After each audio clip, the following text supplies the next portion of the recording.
na wahene ya wo Fante Kura ye no wo Bono East mensi ni mo borepo ye mantem ni mo no wode sobo ababa na musini ye wo mpotem ho no se ne wode nsentwefo atwetwe nkomo na nkomo na aba na musini ne nsentwefo atwetwe ye no ensem bia wakafa Fante Kura ho no nokure bia enisanse bi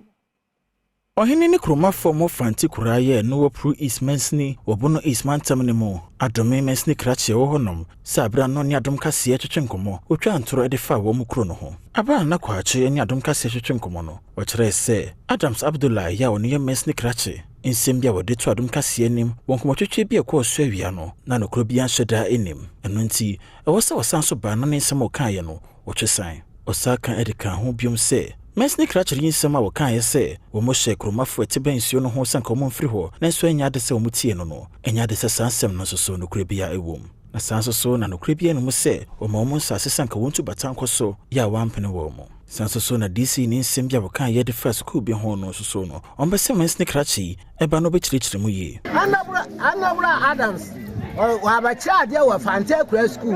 ansa na orka ye DC Sasia na abasa school no nya ya asodin na yeri si isu nsuo mu nya Fante Kura wakasa yenko soro ayenko na yeda ha me nsuo ne ba fa he nti nya ya asodin nti sata mi na Fante Kura chief nsuo ni shasi a nya no ma fra no be 5 times nya me fra no so wo baabi oba fra mi oba on fra mi ma sia fra no na so watu kwan saa be sinde sese ye hu se ye hu ekinyen nde ye da asam ti hera anabu Adam se gina Adom FM wo fra no se Fante Kura ya so odin ti ne ye de gu nsuo mu